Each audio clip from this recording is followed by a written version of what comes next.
I just returned from a business trip. My wife had given my CEO office to her green tea assistant. Ethan, why are you scowling like that? Did you know you scared Liam? The young assistant Liam, sitting in the office chair, rolled up his sleeves and deliberately showed me the $1 million watch his wife had given him. He shot me a smug look, then hurriedly stood up. Mr. Johnson, it's all my fault. I'm not fit to sit in your office. I'll return it to you right away. Please don't be angry. Wife Sophia pushed the little assistant back into the office chair. She looked at him with concern. Liam, I told you this office is yours. It's yours. Nobody can take it from you. Then she lifted her eyes and frowned at me.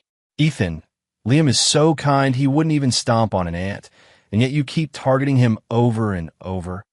I gave the office with the best lighting to Liam to help atone for you. Don't be ungrateful. I raised my hand and slapped her across the face. Oh, really? Well, my CEO office. Then let's see whether you two bitches can take a beating. This is a melodramatic romance world. The intern assistant was originally the son of the previous driver for the Johnson family.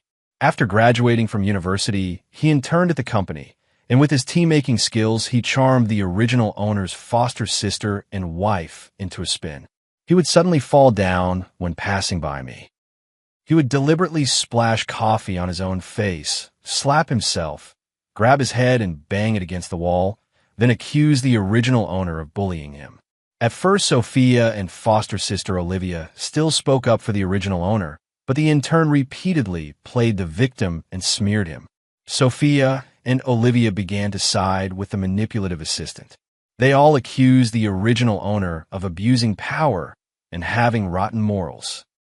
Even more melodramatic, Sophia later forced the original owner to transfer all the company's shares into her name. She then gave all the shares to the intern, Liam. The original owner was swept out the door, beaten to death under the overpass by a gang of thugs in the middle of winter. Years later, the company went bankrupt. Liam's true nature was fully exposed. Lazy and gluttonous, he frequently spoke harshly to the two women and even resorted to physical violence. He exposed all the ways he had framed me in the past. They finally saw Liam's true colors. Wickedly regretful, torn apart, and inconsolable. And Liam took their last money and ran abroad, living it up as before, as if nothing had happened. Is this fucking thing written by a human? After finishing it, I was so furious I started cursing wildly. Before I knew it, my blood pressure shot up, my vision went black, and I passed through. Ethan. Wife Sophia covered her face and whipped her head around, her voice sharp. You hit me? You worthless piece actually dared to hit me. Liam instinctively shrank back behind Sophia, his eyes immediately reddening as he spoke with a tremor. Mr. Johnson, it's all my fault. You bully me, even hit me, that's one thing. But how could you hit Sophia? Do you know how exhausting it is for Sophia to manage the company for you every day? It's one thing if you don't appreciate her. Hearing Liam say that made Sophia even angrier.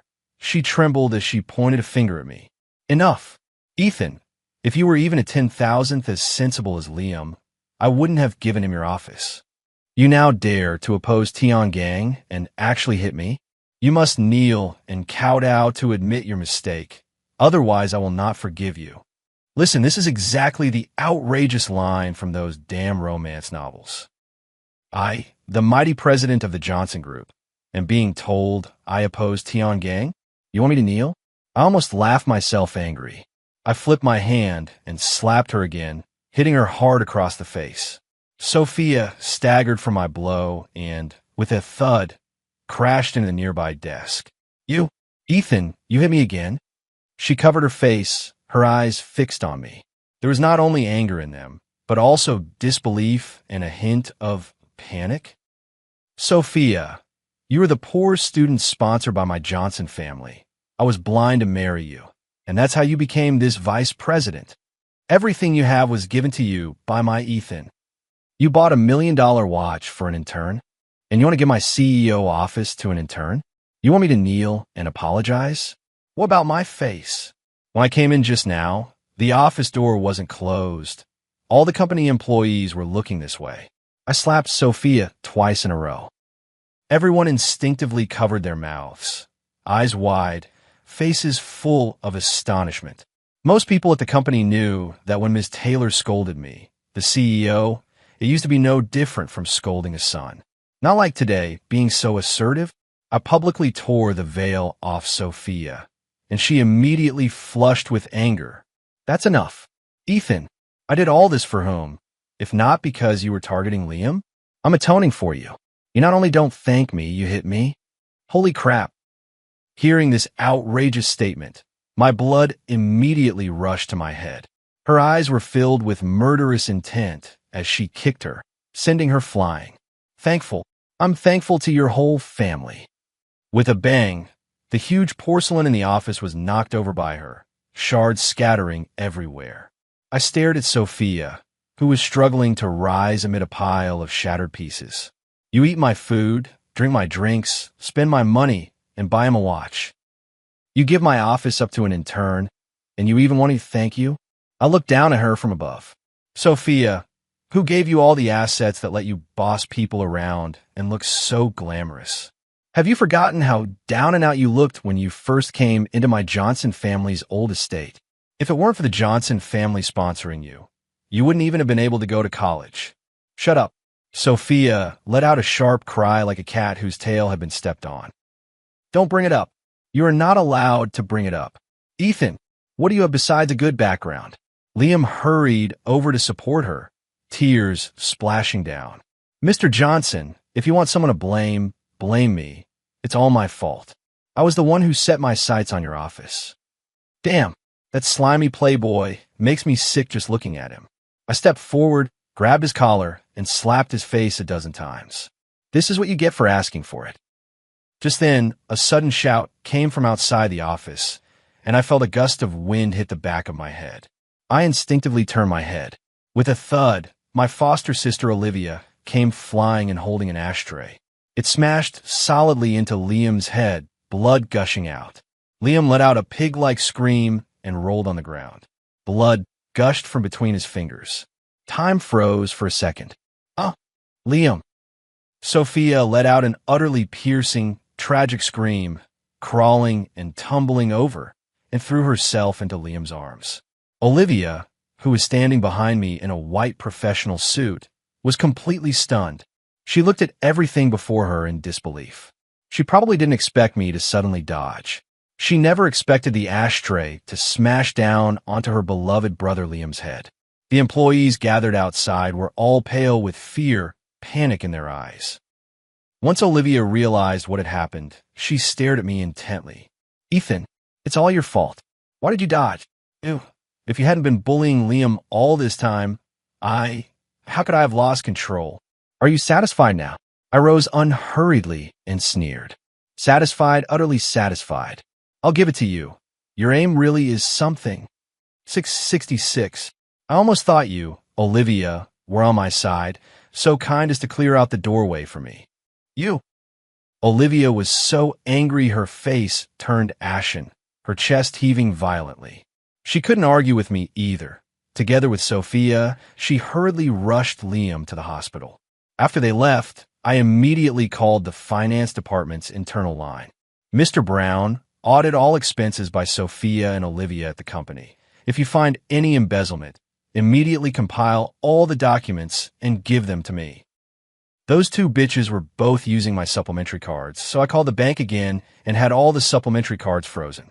Then I called a well-known lawyer in the industry. Mr. Davis, draw up a divorce agreement for me now, so that Sophia leaves with nothing. After hanging up, I lay back in the office chair, my gaze piercing.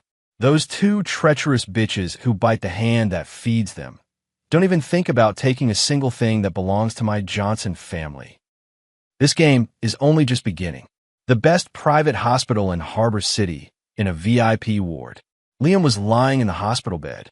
Sophia was thoughtfully feeding him nourishing porridge. Olivia sat beside them, her face looking very unpleasant. What on earth is wrong with Ethan?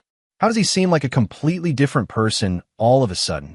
After Sophia fed him the last bite, she angrily slammed the bowl down on the bedside table. What else could it be? Isn't it just jealousy over how good we are to Liam? If she thought that would get my attention, if he hadn't been bullying Liam all along, would we treat him like this? Olivia hurriedly chimed in. Exactly. This time we should give Ethan a proper lesson. Just then, Liam, who was scrolling his phone, stared fixedly at the dismissal notice that had just popped up. The smugness on his face froze instantly. Immediately after, he suddenly cried out in surprise. Sophia, Olivia, what's going on? Why was I fired by the company? Sophia hurriedly snatched the phone, only glanced at it, and immediately flew into a rage. Ethan, that damned simp. How dare he? Before she finished speaking, her and Olivia's phones rang as well. The same layoff notice sent by the company. Ethan. Olivia ground her teeth in fury, forcing the two words out through clenched teeth, filled with incredulous rage. She was nominally a vice president of the Johnson Group, the CEO's adopted older sister. She actually got fired? This meant that everything she had built over so many years at the Johnson Group, her vice president title, the prestige and connections she had painstakingly cultivated at the company, the huge dividends she might have received in the future, all of it, at this moment, vanished into nothingness. That little bastard, just wait until I get back and teach him a lesson. Liam was completely stunned. He hadn't expected that the two vice presidents would be fired too. The wound on his forehead throbbed painfully, and his vision blurred in waves. He had planned to cozy up to the two vice presidents and rise rapidly to prominence, but now all of that was gone. He instinctively grabbed Olivia's arm, his voice thick with sobs. Olivia, Sophia, what are we going to do? Have we been fired by Mr. Johnson? Ethan, who does he think he is? Sending a message on his own and thinking he can fire us? In your dreams. Olivia's chest heaved violently with anger, her eyes flashing with a furious, almost mad light. He's gone and flipped the world upside down. I'm going to the company to find him right now. I want to stand in front of everyone at the company and ask him properly, on what basis does he think he can do that? This time, I have to make him kneel and apologize to me in public. She tried to rush out as she spoke, but was pulled back by Sophia, who had just come to her senses. Olivia, what are you in such a hurry for? Have you forgotten how he used to fawn over us? Whenever we were sick before, wasn't he the one bustling around, staying up all night to take care of us? The time the three of us went on an outing to the countryside, he carried all the things by himself so we wouldn't be tired. Back then, the two of us made a bet. Pretend to drown, and whoever Ethan rescued first would marry him. Although Ethan saved me first, he was already exhausted, yet without hesitation he jumped into the river and rescued you too. He sank to the bottom himself and nearly drowned. I think this time he's just throwing a tantrum. We'll leave him be for a while. He'll naturally come crawling back like a dog, wagging his tail and begging us to take him in. If you go back to him now, wouldn't that be exactly what he wants? When Olivia was reminded by Sophia, those memories were instantly stirred. When she was ill, Ethan personally stayed up late to make soup and brought it to her. He got his head battered and bloody by ruffians to protect them from being bullied. The trivial errands they casually mentioned that he would immediately go do, eagerly and without complaint, always insisting on paying, and that time he almost drowned during the spring outing as a joke. These scenes surfaced one by one in her mind. Yes, the former Ethan was utterly obedient to them, even willing to risk his life like a fool. How could he possibly really fire them? Sophia, what you said actually does make some sense. I was the one who panicked. Olivia laughed happily, her eyes regaining their usual confidence. Ethan, it seems he really thinks we've been too good to Liam and is feeling provoked. That's why he used these tactics of seeming to retreat in order to advance, trying to get our attention. Yeah, he really has improved. Let's see how many days he can hold out this time. A week later, I happened to have time to go to the hospital for a checkup. The domineering CEO in the book easily gets stomach cancer. I finally struck it rich overnight. I don't want to die young. After the checkup, my body was actually quite healthy. I breathed a sigh of relief.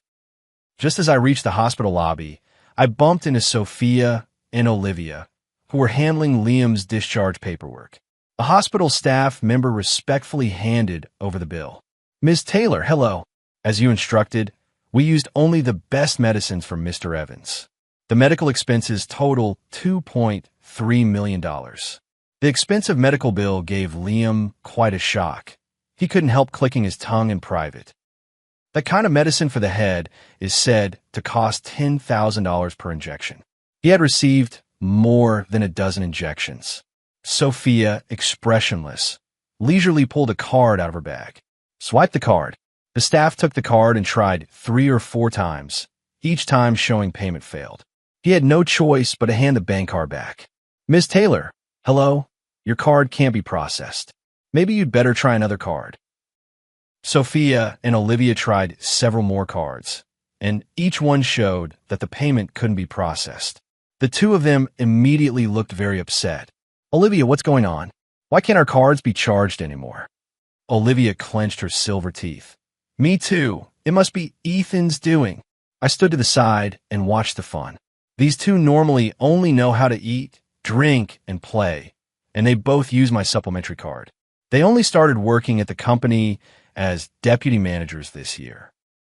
That paycheck had long been pocketed by Liam, who'd lied about his mother's serious illness, then lost it all gambling. Sophia's peripheral vision happened to flicker this way. She stormed toward me, rage written all over her face, eyes full of accusatory malice. The people nearby, handling paperwork and picking up medicine, glanced over now and then, their looks curious and probing. After all, Sophia and Olivia were strikingly beautiful, dressed in luxurious clothes, and their earlier embarrassment at not being able to get any money out was already attention-grabbing enough. Sophia's voice was high and sharp, staring at me intently. "Ethan, was it you? Did you freeze our cards? Do you have any idea how humiliating we looked just now?" I burst out laughing in anger. "I'm the one who froze my own bank card. If your card can't be charged, what does that have to do with me? You wouldn't have used my card to pay for your little lover, would you?" Sophia's face flushed instantly, her breathing rapid. "You, those cards, even if they're yours, you're my husband. What's wrong with me using your cards?" When she said that, the whole room immediately broke into whispers. "WTF? What's going on? This person is his husband." I saw her holding on to another man the whole time and thought they were a couple. Turns out she's the little lover. An older woman immediately spat. "Ugh, looks all clean and fair, but thinking of using her husband's money to pay for her little lover's medical bills? And with the best medicine? Truly shameless." Exactly.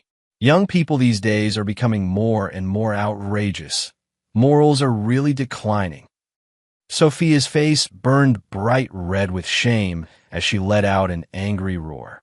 "All of you shut up. Liam is just the brother we acknowledged. There's nothing between him and me. Besides, it's none of your business that I spend my husband's money. Who are you worthless people to boss me around here? Very few people who can be treated at the best private hospitals are truly small time." Hearing that, the auntie immediately snorted exaggeratedly. "Hell, brother. I think he's a lover brother, right?" The whole place erupted in laughter again. Sophia was both embarrassed and angry, her eyes reddening with fury. She was about to snap back, but Olivia gave her a sharp yank. Olivia marched up to me with an air of triumph. "Ethan, there are limits to how jealous you can be. Sophia and I have told you before, we just see Liam as a little brother. Settle the bill quickly, or Sophia and I will really be mad." Liam agreed in a wronged, pitiful way. "Yeah, Mr. Johnson, I know Sophia and Olivia treating me well makes you uncomfortable. But you can't use such childish methods to provoke the two sisters. This will only push them further and further away." Smack!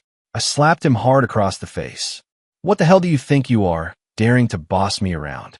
Liam's head snapped sharply to the side from the blow, and a little blood seeped through the gauze on his forehead. He covered his face, tears immediately welling up. "Ethan, what are you doing?" Sophia screamed, hastily stepping in front of Liam like a mother hen protecting her chicks. She glared at me, eyes wide, with anger burning inside. Olivia was equally furious, grinding her teeth. Ethan, that's enough. You have to pay Liam's medical bills. You froze the card. What are we supposed to do? Pay up quickly. Don't embarrass us here. I grabbed Olivia by the throat and shoved her hard to the ground. Pay the bill. Go pay your own damn bill. It's been your disgraceful show from start to finish. What the hell does it have to do with me? Olivia crashed heavily onto the cold marble floor, making a dull thud. She clutched her throat with both hands, coughing violently. Her flushed face was a mix of shock, pain, and the fury of being humiliated in front of everyone. Olivia! Sophia exclaimed, wanting to rush over to support Olivia, but hesitated and stood protectively in front of Liam, suddenly at a loss. The elderly woman quickly gave me a thumbs up. Young man, you did the right thing. These two self-righteous brats just can't be nice to them. I'm never going to be their sucker. This auntie is interesting. I immediately smiled and nodded at her. Seeing me get along with the auntie, Sophia was even more furious, practically exploding on the spot. Ethan, how long do you intend to keep making a scene? Aren't you just jealous of how good we are to Liam? Do you really think that by making such a scene, Olivia and I will pay more attention to you? You're a grown man. Can't you be a bit more magnanimous? Enough, stop acting up. Hurry up and pay, or Olivia and I will really be angry. At that moment, the hospital director stormed over with a group of security guards, all furious. Enough. You've been making a scene for so long. I don't care which of you pays. Settle the bill now. This is a private hospital, not a charity. You can leave if you want. I won't stop you. But Mr. Evans must stay with me. Sophia and Olivia stared at the fierce security guard and shouted sharply. What do you want to do? This private hospital was a property under the original owner's childhood friend's name. I'd secretly sent him a message. It wasn't 2 minutes before the person in charge of the hospital appeared. He looked to be in his 40s or 50s, wore black-framed glasses, and was balding. What are you doing? He pushed up his black-framed glasses, his tone cold and hard. This Mr. Evans is a patient at our hospital. His medical expenses are clear and precise, totaling $2.3 million. In accordance with our hospital regulations, the patient may not leave before the fees are settled. Otherwise, we'll have to take action, give him a beating, collect some interest, and send him to the police. Liam was terrified, hurriedly clutching his head and shouting. Sophia, Olivia, my head hurts so much. Headache. The bald man's gaze swept Liam coldly, his tone full of annoyance. Mr. Evans, according to your attending physician's feedback, you're on the best medication and your injuries are recovering very well. You could have been discharged the day before yesterday. Why are you pretending again now? Not hurting all morning or night, and then the moment you go to pay the bill, your head suddenly starts pounding. Is that it? He spoke bluntly, practically putting the words faking illness to avoid paying right on Liam's face. Snickers immediately broke out around them. Liam's face went white in an instant. His mouth opened and closed, and he didn't dare make another sound. He could only cast a pleading look at Sophia and Olivia. Sophia was so anxious she was about to jump. Ethan, hurry up and pay the bill. Are you trying to make me die of anger? I tell you, if anything happens to Liam, I will never forgive you. I was too tired to waste more words on her, so I gave the hospital director a slight nod. The director immediately understood and waved his hand. Beat him, just don't hit the head. After you're done, take him straight to the police station. A group of security guards immediately rushed up and began punching and kicking Liam. The guards' movements were professional and swift. They avoided striking vital points, but their blows landed on Liam with a series of dull thud-thud sounds. Stop hitting me. Help. Sophia. Olivia. Save me. It hurts so much. Liam curled on the ground, holding his head, his body quickly covered in dust and shoe prints. Stop. You all stop. Sophia's eyes were bloodshot, desperate to rush forward like a madwoman, but the security guards held her fast, unable to move. I'll hand it over. Give me 20 minutes. I'll hand it over immediately. Stop hitting me. I glanced back when I had things mostly packed up, didn't look again, and turned to leave. I still had to keep them and sort them out slowly. Later, Sophia and Olivia called a second-hand buyer. They sold all the designer bags, watches, and jewelry they had at low prices just to scrape together the medical expenses. After returning from the hospital, I specifically had my assistant bring over the divorce agreement. I knew that once they were discharged, they'd definitely come back. I was having dinner when, sure enough, the three of them stepped into my Johnson family villa. Sophia looked at me, sitting alone at the dining table, and immediately flew into a rage. "Ethan, how did you eat by yourself first? Didn't I text you that we were bringing Liam home for dinner? It's one thing that you didn't pay Liam's medical bills at the hospital, but how dare you not prepare any food for us? How can you be so vicious?" Olivia was so angry her chest heaved violently, her finger trembling as she pointed at my hand. "Ethan, how far are you going to make a scene? Can't you be a little more sensible like Liam?" Liam walked at the back, head down, shrinking back timidly. There was a blood-soaked bandage wrapped around his forehead. He walked awkwardly, instinctively protecting his ribs with his right hand. "Sophia, Olivia, don't be mad. It's all my fault. Maybe I should just leave." After saying that, Liam lifted his foot to walk out. Sophia and Olivia panicked instead, one on each side grabbing him. "Liam, you're still a patient. We'll take care of you if you go back and live alone. There are plenty of empty rooms at home anyway. Stay wherever. This is my home too. Stay as long as you want." Liam pretended to be troubled, but he gave me a triumphant look without showing it. "Sophia, isn't this wrong?" Olivia sympathetically steadied him. "Oh, what's wrong with it? That rundown rental of yours is in such poor condition. How can anyone live there? There's a housekeeper at home, and Sophia and I will take care of you, so you can settle in with peace of mind." She turned her head to Martha and said imperiously, "Martha, what are you standing there for? Aren't you going to cook? Liam was just discharged from the hospital. He can't eat anything too spicy. Remember to cook bland food." I had already given instructions to the housemaid, the butler, and the bodyguards. Martha flared her nostrils and didn't even glance at Olivia, a faint, almost imperceptible sneer still at the corner of her mouth. Olivia was stunned by Martha's dismissive attitude, and then a surge of anger rose to her head. "Martha, are you deaf? Didn't you hear me? Hurry up and go cook." Sophia also frowned, glaring at Martha in displeasure, then glanced at the four expressionless bodyguards standing behind me. Her heart sank. An ominous premonition rose up. I finally finished eating, put down my chopsticks, picked up a napkin and wiped my hands, and only then spoke harshly. "Mr. Ford, detain these 3 people. A suppressed excitement suddenly burst in Mr. Ford's eyes. "Yes, Mr. Johnson. Don't hesitate to follow Mr. Johnson's orders. Hold them down. If they dare resist, I'll break both their legs right here." Before his words had finished, the 4 bodyguards moved at once. They didn't give Sophia and the other 2 any chance to struggle. Sophia and Olivia didn't even have time to scream before they were firmly restrained.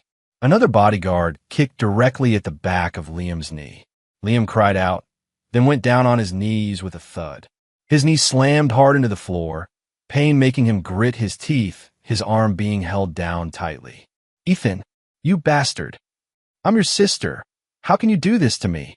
Olivia struggled desperately, trying to break free, but found it was utterly futile. What are you doing? Let go of me. Ethan, are you crazy? How dare you let them touch me?" Sophia finally came to her senses, struggling wildly and screaming loudly. "Ethan, you've made your point. If you treat me like this, I want a divorce." I laughed. I didn't expect her to be the one to ask for a divorce. Interesting. I signaled the bodyguards to release her and threw the divorce papers in front of her. "Fine, you want a divorce, don't you? I'll grant it." Sophia's hand was released, and she staggered before steadying herself. She picked up the divorce agreement and abruptly looked up at me, her eyes full of disbelief. "You, Ethan, what do you mean?" I grinned and looked down at her from above. "Wasn't you who said you wanted a divorce? If you've got the guts, then sign it. Sophia suddenly seemed to have figured something out and burst into an abrupt, loud laugh. Ha, leaving with nothing? She laughed with increasing amusement. Ethan, since high school you've obeyed me in everything. Who in Harbor City doesn't know you're my suck-up to Sophia? Divorce? Do you think that can scare me? I'm telling you, I've long seen through this tactic of yours. Don't think I'll fall for it.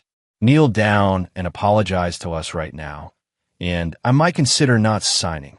If not, if I really sign this agreement, even if you kneel and beg me later, I won't ever turn back.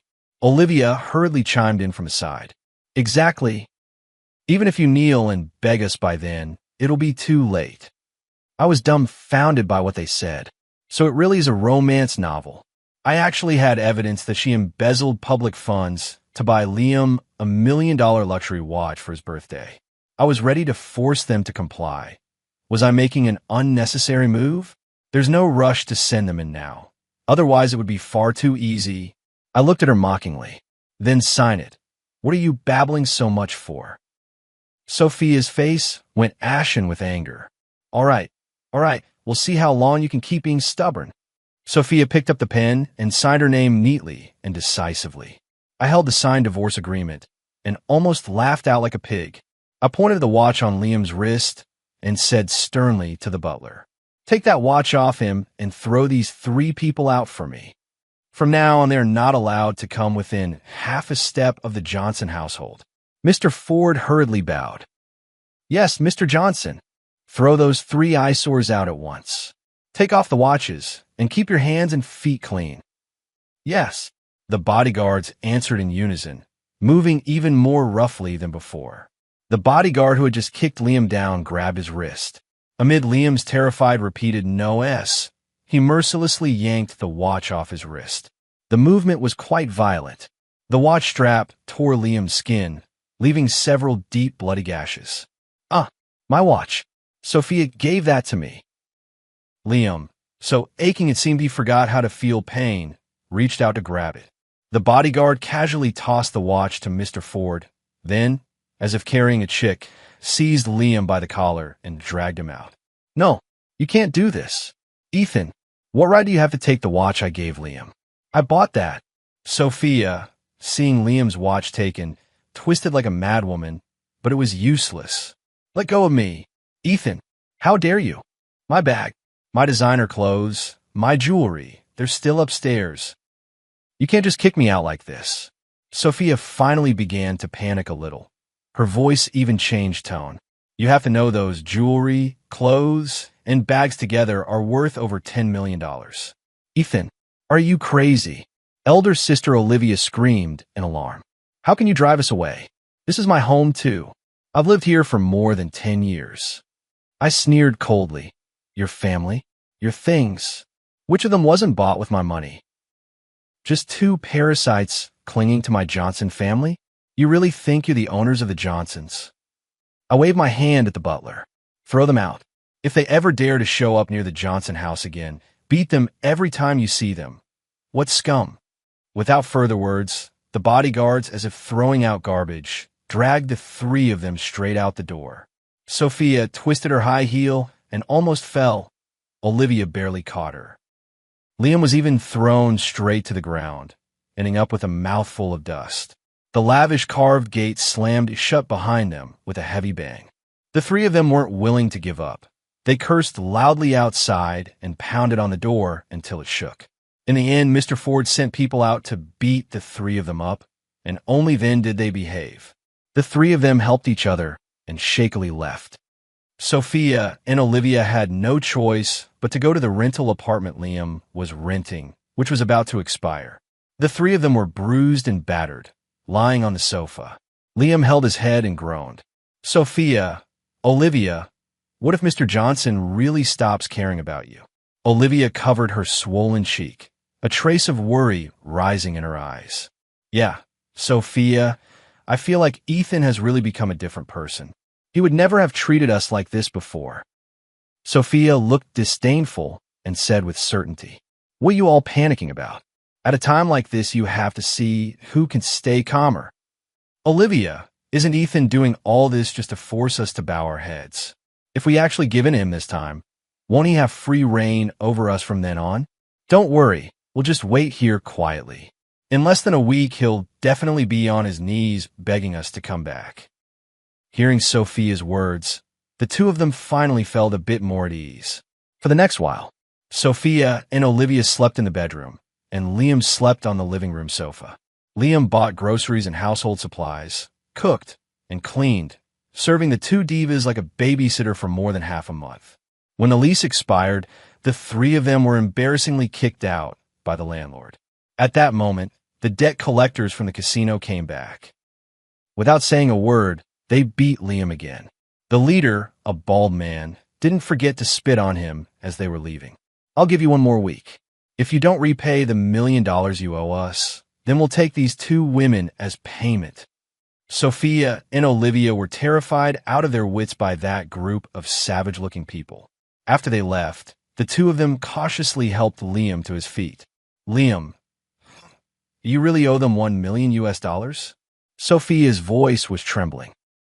She stared at Liam, desperately hoping he would deny it. Liam covered his face, his eyes flickering, muffled sobs escaping. They set me up. Sophia, Olivia, you have to save me. Otherwise they will. He didn't continue, but the meaning was already very clear. Olivia's body wavered, and she nearly fell. $1 million US. That used to be pocket money to them. But now, they were even struggling to afford meals. Those close girlfriends from before, having heard from somewhere that they had been kicked out of the Johnsons' house. Now, she doesn't even reply to messages, let alone talk about lending money. Save you? What do we even have to save you with right now? Olivia finally blew up. All the pent-up frustration, panic, and humiliation from being repeatedly slapped in the face by reality over these past days finally found an outlet in this moment. Liam, when your mother was seriously ill, Sophia and I each transferred over $2 million to you. Did you lose it all gambling? Liam hung his head even lower, unable to utter a single word for a long time. What else could Olivia and Sophia not understand now? Olivia could no longer hold back and slapped Liam hard across the face. She tore at Liam's clothes with both hands. It's all your fault. You damn gambling addict. You fraud. If it weren't for you, how would we have ended up like this? My job, my black card, my designer bags, jewelry in my house. It's all gone. Liam, you've killed us. Sophia stared at everything before her mind completely blank. Liam's face twisted. He could no longer hold back and fully snapped. He spun his hand around and slapped Olivia hard across the face. Then she kicked Sophia hard again. Damn it. What do you think you are? I was just playing the victim a bit, hitting myself, throwing myself down the stairs, slandering Mr. Johnson. And you two idiots actually believed it? Your own sister, your own husband don't believe you, but they believe an outsider like me? If I wasn't after the money, would I lick someone's face and spend all day orbiting around you two idiots? Aren't you clear about what kind of people you are? One is a foster daughter, the other a poor student. What are you playing at pretending to be noble women in front of me every day? And you said it wouldn't be a week before Mr. Johnson would be on his knees begging you to come back. Two shameless bitches, parasites, eating from others, drinking from others, living off others, doing no work at the company, earning $1 million salary, and still looking down on the company's young master. Where's your shame? Two ungrateful, backstabbing wolves. I've had enough of you. Mr. Johnson long ago didn't want you two idiots. You still can't see it and are daydreaming. You only have one way out now. Go back and kneel to beg Mr. Johnson for forgiveness. Beg him to come back and be your mark. Liam kicked the two of them hard again, his gaze growing more vicious. I'll tell you, the reason the casino was willing to lend me money back then was because they saw the photo of me with you and knew you were vice presidents of the Johnson Group. So they were willing to lend to me. Give me $1 million now, or I'll kill you sooner or later. Bah, what is this rubbish? Sophia and Olivia collapsed to the ground, both stunned.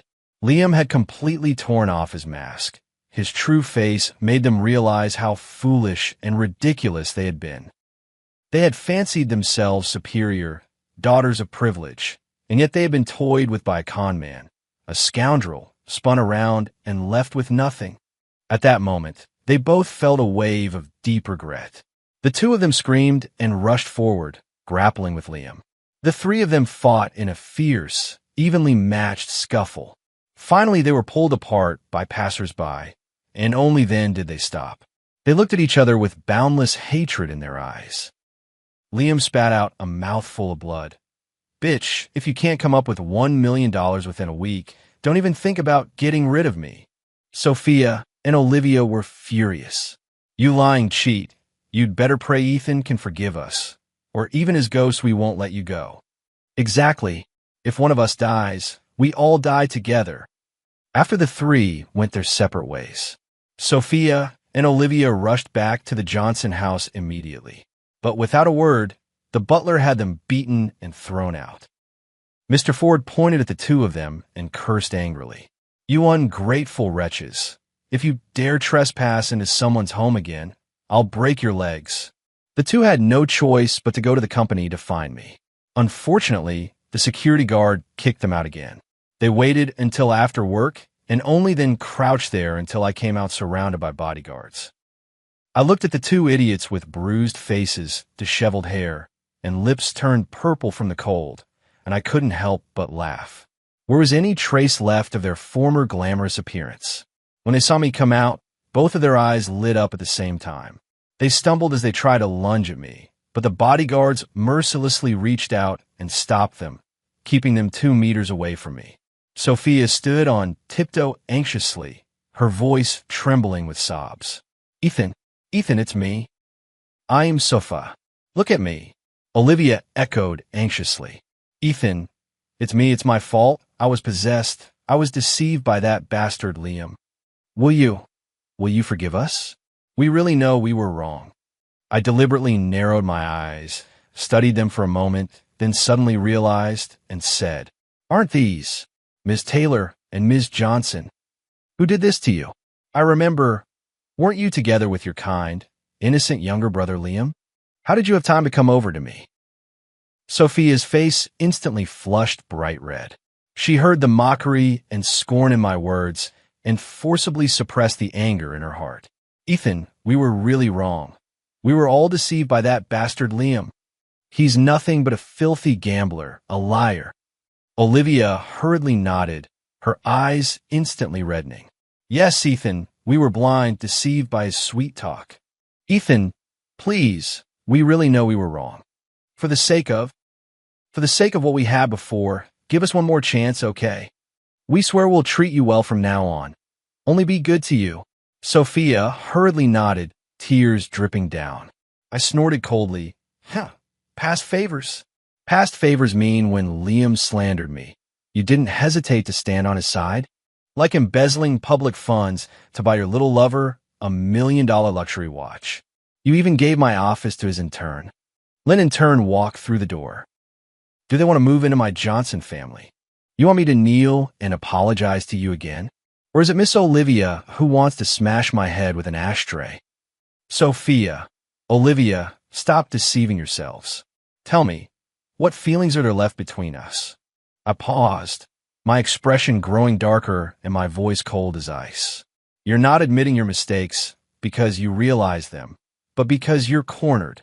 Sophia, Olivia, have you ever thought, if I hadn't awakened and was still like before, satisfying all your demands without any bottom line, what fate would I face? What fate would the Johnson family face? You'll never see Liam's true colors until you're driven into a dead end. You two idiots dragging the entire Johnson family along to feed a con man's greed. Now, what face do you have left to beg for my forgiveness?" I sneered and watched the light in their eyes gradually die out. "Now, the farther you get, the better. Don't you dare come and discuss me again." After saying that, I gave them no chance to plead, turned, and opened the car door. "No, Ethan, you can't treat us like this." Sophia let out a piercing cry, trying to break through the 4 bodyguards' blockade. "Ethan, we really know we were wrong. Don't go." Olivia also shouted in despair. I sat in the car, slowly closed my eyes, and told the driver to start driving. The next few days, they block me everywhere, knowing I'm at the company, standing downstairs guarding it all day. When I go to eat, they stand at the window outside watching with eager eyes. That night, I had just finished a duo queue with a new acquaintance, Emma. Through the floor-to-ceiling windows, I could see them standing just outside the villa. Under the streetlight, the two of them were trembling with cold, nearly collapsing. The corner of my mouth lifted slightly. It seemed the moment was about right. It was time to turn up the heat. I put on my clothes and, accompanied by my bodyguards, went outside. In a few days, they had lost a lot of weight. Dark circles deepened under their eyes. The wounds on their faces hadn't fully healed, and the cold had turned their skin bluish. When they saw me step out with bodyguards, their eyes suddenly brightened. Both of them fell to their knees with a thud. "Ethan, we really know we were wrong. We shouldn't have treated you like that. We're ungrateful wretches. We have forgotten your kindness." Sophia's voice was dry and hoarse, edged with sobs. "Ethan, I haven't done anything to hurt you. Just forgive us this once, just once." Olivia's tears fell with a plop. "Ethan, I'm sorry. We really regret it. We will definitely make it up to you in the future."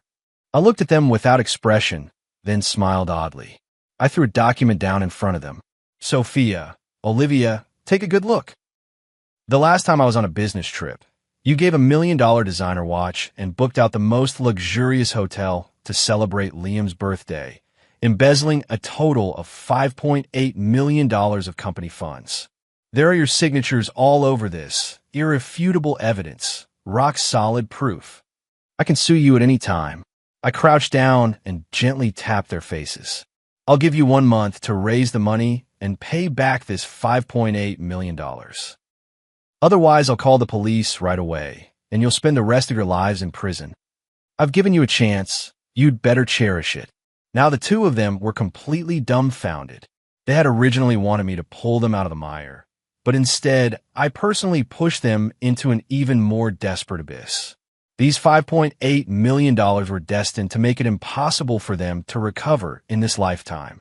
After saying that, I turned and left. All I left them was a resolute back. Two people behind me let out utterly shattered wails. Ever since I posted the announcement on the official site that they were being dismissed for suspected embezzlement and that legal action would be pursued, they couldn't even find decent work in Harbor City, let alone coming up with $5.8 million within a month. Sophia and Olivia borrowed money everywhere, and no one was willing to help them. The two of them frantically called me and sent messages again and again. My replies were always only the countdown numbers. Sophia and Olivia finally realized that I would never let them off. Now the two of them were completely desperate. Liam, unlucky as ever, still dared to pester them every few days, demanding money from them. He even went around with the bald casino guy looking for the two of them. Sophia and Olivia were already on the verge of collapse. Finally pushed beyond endurance, they utterly exploded. They lured Liam up onto the overpass. The three of them jumped off together. Supposedly here apiece, they're apiece. When I heard the news, I was vacationing at the seaside with Emma. The seaside has been unusually warm these past few days, with temperatures approaching 30 degrees Celsius. Under the coconut trees, on the beach chair, I squinted my eyes as I looked at Emma's sexy abs and fair, slender legs. She took a sip of red wine, pouted, and nestled in my arms. I slipped my arm around her smooth, fragrant shoulder. "All right, don't be mad. It's not like I didn't come pick shells with you. Come on, let's go right now." Emma immediately beamed, her big pretty eyes curved into crescents. She planted a smacking kiss on my cheek. "Ethan, you're so good to me." "Oh, really?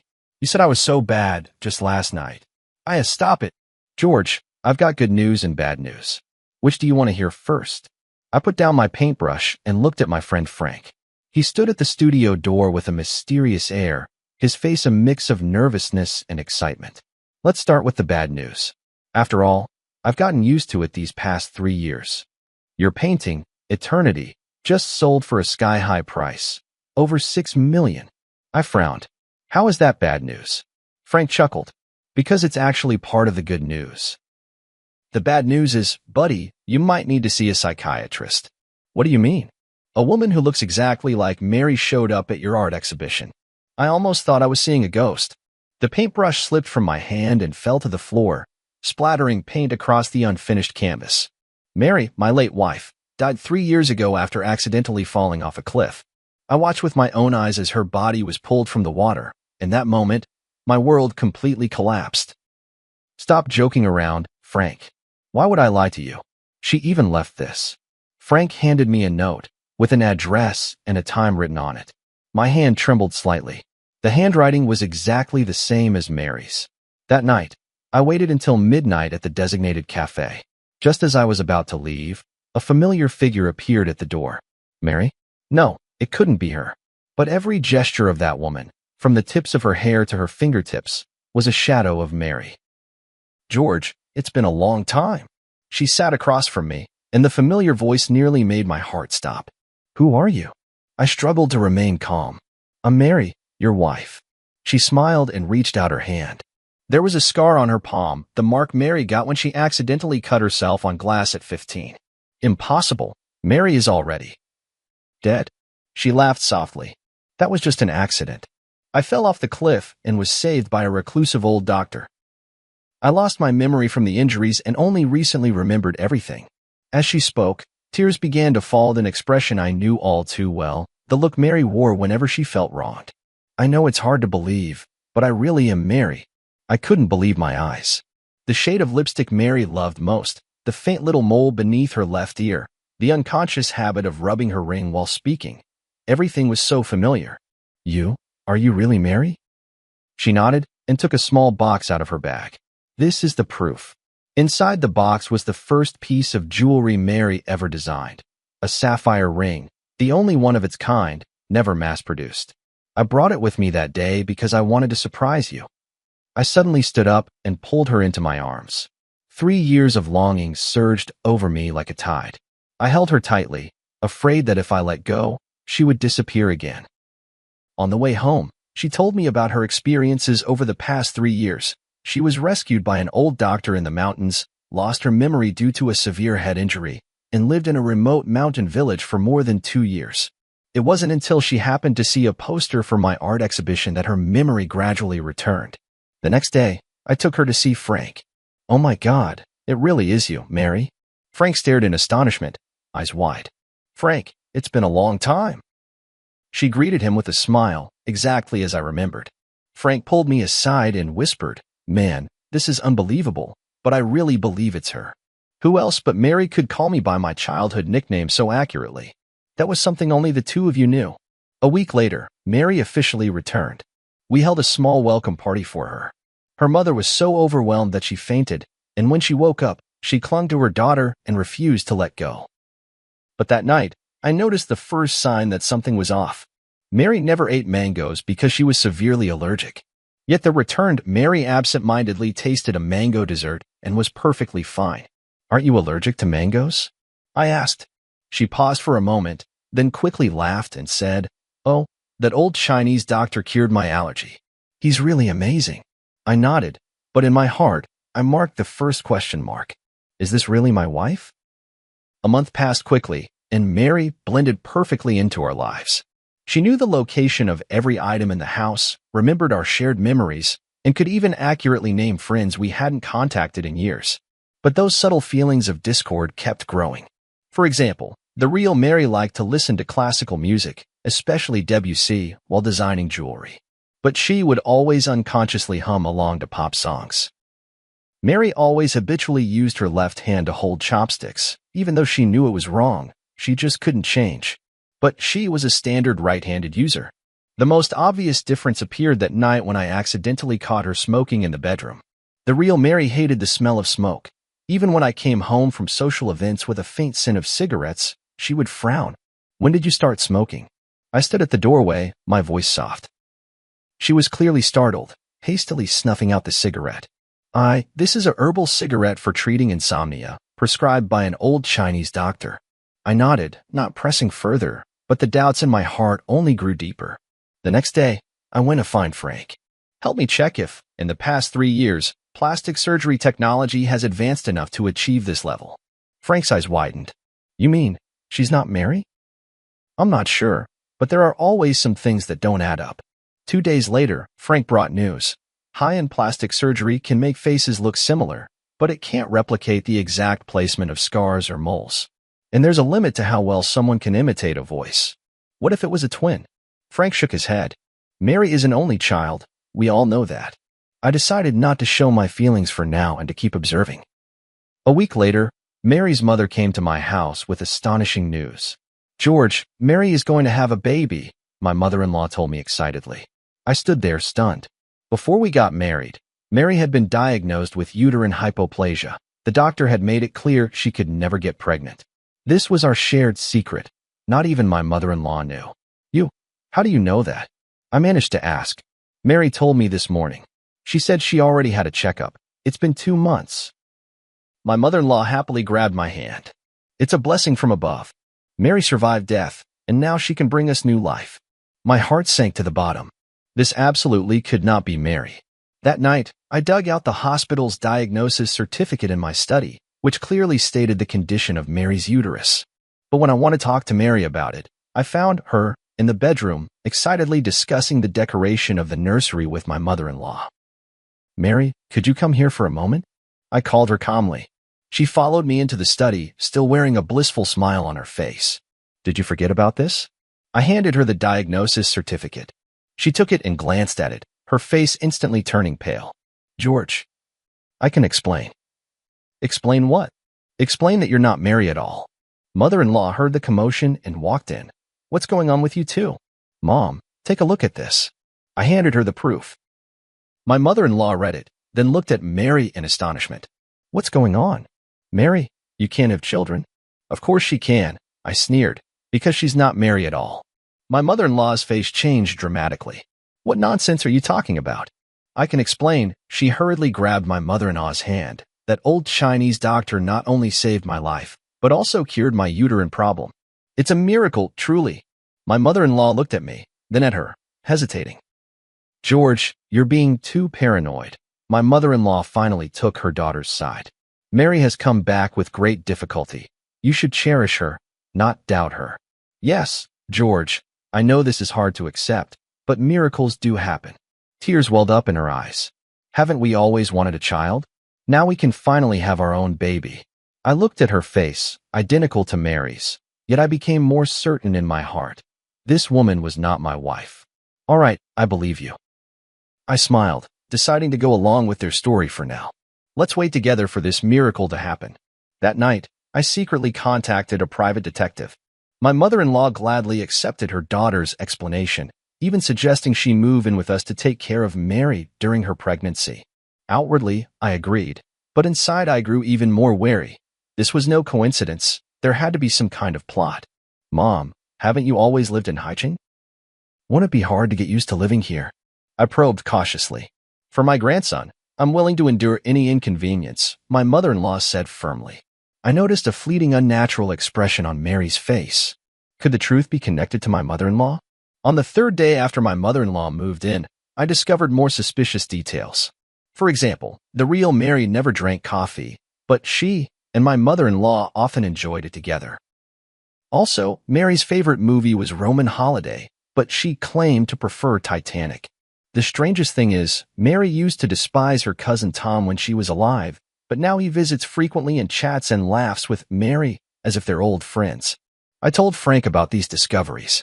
Buddy, things are getting more and more suspicious, Frank frowned. Are you sure you want to keep going like this? Why not just expose her directly?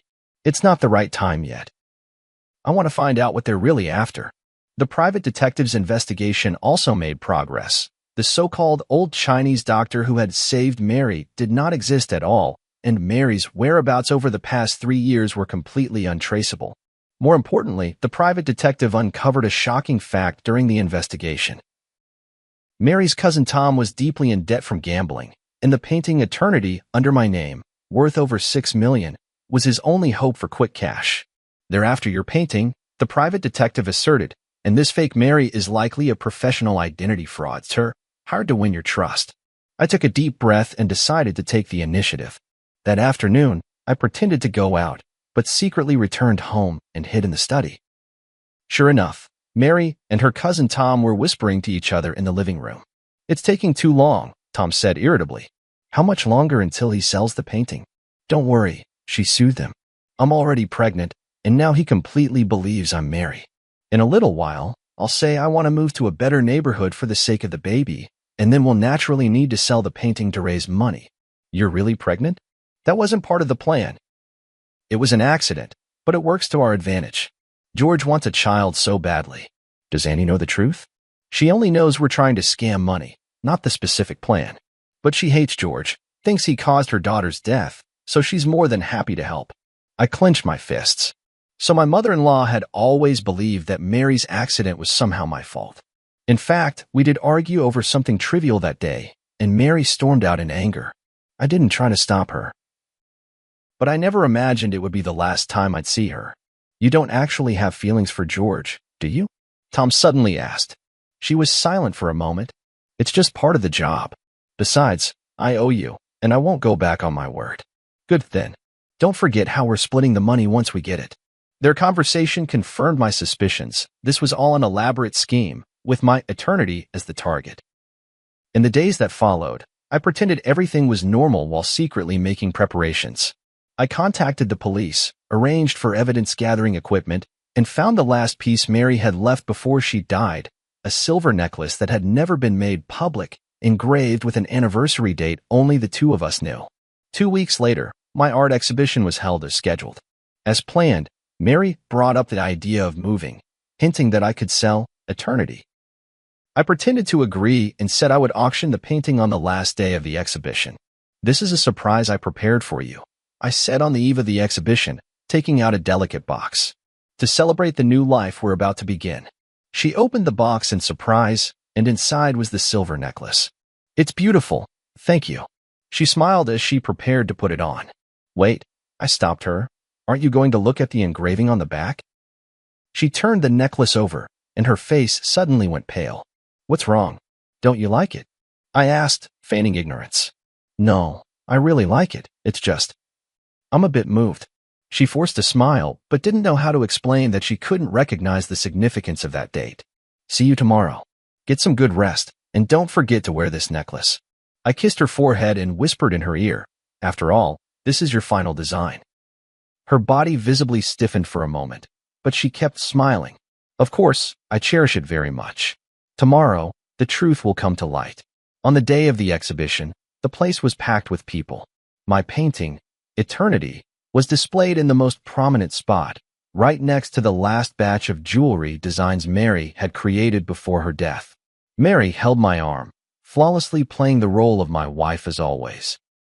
She had even gone out of her way to wear Mary's favorite white dress and the silver necklace I had given her last night. My mother-in-law and Tom were there too. The three of them exchanged glances from time to time, clearly waiting for the perfect moment. Frank appeared as planned, pretending to be extremely interested in Eternity and asking me about the auction details. "The auction will begin promptly at 4 in the afternoon, I replied with a smile. "This painting means a great deal to me, and I hope it finds someone who truly appreciates it." Mary immediately chimed in. "Yes, although it's hard to part with it, this is a necessary decision for our future." I noticed she glanced at Tom, who gave a barely perceptible nod. At 3:30 in the afternoon, the projector in the center of the exhibition hall lit up. This was the special segment I had arranged. "Ladies and gentlemen, I stood in front of Eternity. Before the auction begins, I'd like to share a little story about this painting." Mary's photo appeared on the projection screen, a group picture from her last birthday party before she passed away. 3 years ago, my wife Mary died in an accident. I created this painting, Eternity, in her memory. The woman in the painting has her back to the viewer, forever gazing into the distance, symbolizing a longing I can never reach. A soft sigh rippled through the crowd. Mary stood beside me, matching my words with a sorrowful expression. However, a month ago, a miracle happened. I turned to look at Mary. My wife came back. The whole room erupted in astonishment, and many people curiously sized up Mary. "This is my wife, Mary." I took her hand and stepped forward. Back from the dead, it's truly the greatest blessing heaven could have given me. She smiled and nodded to everyone, while my mother-in-law and Tom stood by with smug expressions. However, my tone suddenly shifted. Amidst my joy, a question arose. Is she really Mary? The entire room fell silent. Mary's hand trembled slightly in my palm. So, I did some investigating. The projector switched to a set of comparison photos. On the left was the real Mary. On the right was a photo of her. They look exactly the same, don't they? But I clicked the remote, and the photo was enlarged, the details highlighted. The position of the piercing on the left ear was slightly different, the arch of the eyebrows subtly varied, and the fine lines at the corners of the eyes ran in different directions. These are details that even professional plastic surgery cannot fully replicate. Mary tried to pull her hand away, but I held on tightly. My mother-in-law and Tom also began to grow anxious, glancing toward the exit. More importantly, the real Mary has a feature that cannot be copied. I turned to Mary. The necklace I gave you last night has a date engraved on the back. Can you tell everyone what that date is? She opened her mouth, but no words came out. That was the due date of our first child, the one we lost. I spoke softly, my voice trembling with emotion. Mary designed this necklace to commemorate the baby we never got to meet. The date was our secret, only Mary and I knew. The room fell utterly silent. Mary turned deathly pale, my mother-in-law's eyes widened, and Tom had already started edging toward the door. What surprised me even more, I continued, was that the real Mary could never get pregnant due to an underdeveloped uterus. Yet this, Mary claims she's already 2 months along. I let go of her hand and took a step back. So, who are you really? A flicker of despair flashed in Mary's eyes, but she quickly regained her composure. I am Mary, it's just that old Chinese doctor. The non-existent old Chinese doctor, right? I sneered. Just like the non-existent amnesia, the non-existent miraculous recovery. I turned toward the projection screen. Let's see the truth. The screen played the secretly recorded video of her conversation with Tom, their discussion on how to swindle eternity, clearly audible. This isn't. She tried to explain, but my mother-in-law had already rushed forward. Who are you really? My mother-in-law screamed. You're not my daughter? Auntie, stop pretending, I said calmly. You know she's not Mary. You just wanted to get back at me, didn't you? My mother-in-law's face turned pale. I didn't know she was going to impersonate Mary. Tom just said he needed help to scam some money. Police. Don't move. Several plainclothes officers emerged from the crowd, blocking Tom as he tried to escape. Amid the chaos, Mary took the opportunity to shove me aside and run toward the exit. I chased after her and caught up in the parking lot. Tell me, who are you really? She finally stopped, turned to face me, tears welling in her eyes. My name is Luna. I'm an actress. Tom found me and said if I helped trick you out of a painting, he'd give me $1 million. I needed the money for my sister's medical treatment. Why did they choose me? Why Mary? She shook her head. I don't know. They gave me a lot of information, photos, videos, even your chat logs. I was just following the script. The police arrived and took her away. I stood where I was, gazing at the distant sky, my heart a tumult of emotions. Back in the exhibition hall, the crowd had already dispersed, leaving only Frank and a few police officers. It's all been cleared up, Frank walked over. Tom owed money to loan sharks and was desperate. Your mother-in-law always resented you for not saving Mary, so she helped them plan the whole thing. I walked up to eternity, gently caressing the back of the woman in the painting. Mary, I can finally give you an answer. The police left with the evidence. Frank patted me on the shoulder. What do you plan to do next? I took a deep breath.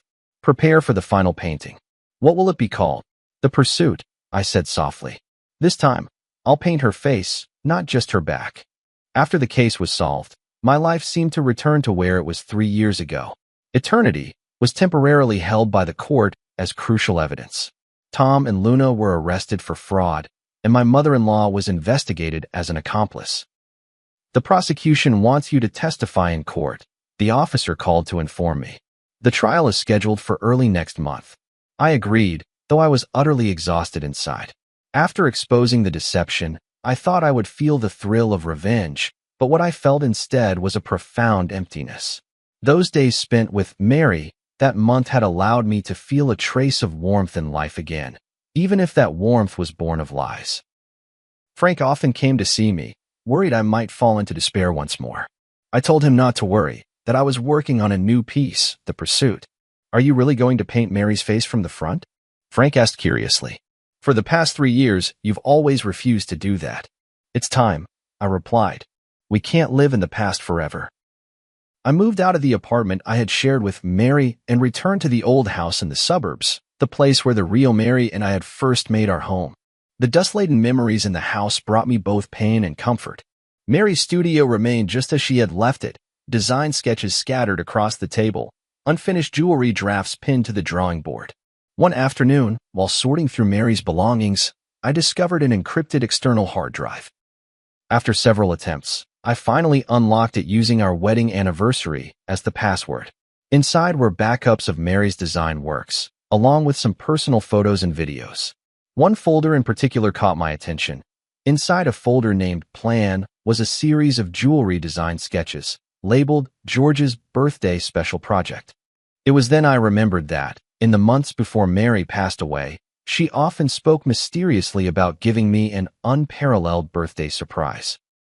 Leafing through these design drafts, I couldn't help but be moved to tears. Mary had planned to design a jewelry collection inspired by my paintings over the years, with each piece corresponding to a representative work from my artistic career. The last page was a sketch of a ring, with a dark red stone set in the center, its edges adorned with tiny diamonds, closely resembling the sunrise in my early work, Dawn. This is blood amber? I examined the notes carefully, confirming the name of this rare gemstone. Mary's designs had always been bold, but blood amber is extremely rare in the Chinese market, almost impossible to acquire. How did she obtain such a material? As I continued searching, I found a series of email correspondence screenshots. Mary had actually contacted a gemstone dealer in Myanmar, commissioning the blood amber specifically for this ring. The last email showed that the gem had already been shipped, but the date was exactly 1 week before Mary's death. I immediately called Frank. Help me check if there was a package sent from Myanmar 3 years ago, addressed to Mary. 2 days later, Frank brought news. The package did exist, but since no one signed for it, it was returned. However, according to the shipping records, it was resent a month ago, this time addressed to you. What? I was completely confused. I haven't received any package. Check your old apartment? Frank suggested. Back at my old apartment, the manager told me there was indeed a package, but it had been signed for by Mary. She said it was a surprise for you, so she didn't notify you, the manager explained. This meant Luna had taken the blood amber. I rushed to the detention center and requested to see Luna. Separated by glass, she looked much more haggard than the last time we met, but still wore that face so similar to Mary's. What are you doing here? She asked coldly. A month ago, you signed for a package from Myanmar. There was a blood amber inside. I want to know where it is. She looked surprised. How did you know? Tom asked me to sign for it. He said it was some precious gem. He took it. My heart sank. Tom was deep in gambling debt. A precious blood amber would be a windfall for him. He had probably sold it long ago. That blood amber is very important to me, I said softly. It was the last gift my wife left me. Luna was silent for a moment, then suddenly said, maybe it's not that bad. Tom said the stone has flaws, its value is greatly reduced, and he hasn't found a suitable buyer yet. Hope was rekindled. If Tom hadn't sold the blood amber yet, maybe there was still a chance to get it back. Do you know where he might hide it? Luna hesitated for a moment. He has a safe deposit box in a self-storage facility on the east side of the city. After getting the address, I immediately contacted the officer in charge of the case and explained the situation. Since Tom was involved in a large sum of money, the police quickly approved the search request. Mr. George, we've found the safe deposit box, the officer said over the phone. Inside, we did find the blood amber you described, as well as some other evidence. A few hours later, I retrieved the blood amber at the police station. It was even more beautiful than I had imagined. Within the dark red core, wisps of mist seemed to swirl, shifting strangely under the light. This was the birthday gift Mary had so carefully chosen for me, waiting for 3 years. Back home, I carefully placed the blood amber beside the canvas of The Pursuit. The painting was already more than half finished, Mary's face emerging from the blur into clarity, yet it still felt like something was missing. Watching the blood amber glimmer faintly under the light, I suddenly understood how I should complete the painting. The creation of The Pursuit entered its final stage. I decided to break convention and incorporate the blood amber into the artwork. This would not only be a portrait, but a hybrid piece that fused painting with the art of jewelry. Are you sure you want to do this? Frank frowned. That blood amber is priceless. That's exactly why, I said firmly. Mary chose it for me. She wanted to inspire an unparalleled masterpiece. I will fulfill her wish. For 2 whole weeks, I worked day and night, neglecting sleep and food. I cut the blood amber into thin slices and inlaid them at the spot of Mary's eyes on the canvas, making her gaze truly come alive. I used a special technique to blend the surrounding paint, creating a harmonious transition with the gemstone. From certain angles, the entire painting seemed to be imbued with life, and Mary's expression would shift depending on where the viewer stood. On the day I finished the piece, Frank brought news. Luna had been sentenced to 3 years in prison, but due to her good attitude in confessing, she might serve only 1.5 years. Tom, involved in multiple fraud cases, was sentenced to 7 years. My mother-in-law, as an accomplice, received a suspended sentence. The case is finally over, Frank said. Are you planning to exhibit your painting? Yes. Next month there will be a solo exhibition at the National Art Museum, and The Pursuit will be the grand finale. The curator couldn't stop praising this piece, believing it represents the innovative direction of contemporary art and marks the pinnacle of my career. Indeed, this painting, which incorporates Mary's jewelry design concepts, is in some sense a creation we made together. On the eve of the exhibition, I checked the arrangement in the gallery alone one last time, making sure every piece was perfectly lit and positioned. When I reached The Pursuit, I couldn't help but stop and gaze at it. Mary's face was vividly lifelike, her eyes inlaid with blood amber gleaming under the spotlight, as if she were smiling at me. For the first time in 3 years, I faced her directly, no longer painting only her back. Mr. George, a stranger's voice called from behind. Sorry to disturb you, but the gallery has been cleared. He turned around to see a young woman dressed in the museum's staff uniform.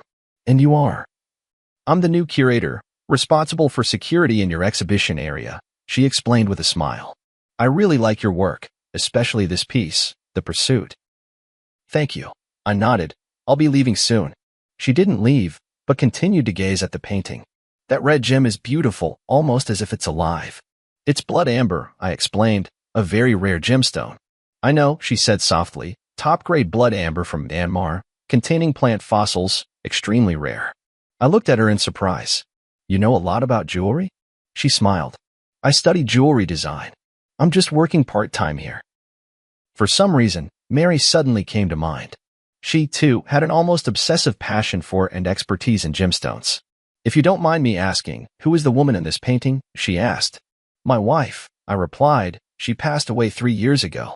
She was a jewelry designer. I'm very sorry, she said sincerely, then gestured toward the blood amber. This gem must mean a great deal to you. It was the last birthday gift she chose for me before she died, but I only found it recently. She nodded thoughtfully. Setting it into her portrait is the best way to remember her. For some reason, talking with this unfamiliar woman brought me a strange sense of calm. Perhaps it was her love for jewelry that reminded me of Mary. Sorry, I have to continue my rounds. She glanced at her watch. See you tomorrow, Mr. George. See you tomorrow, I replied, watching her leave.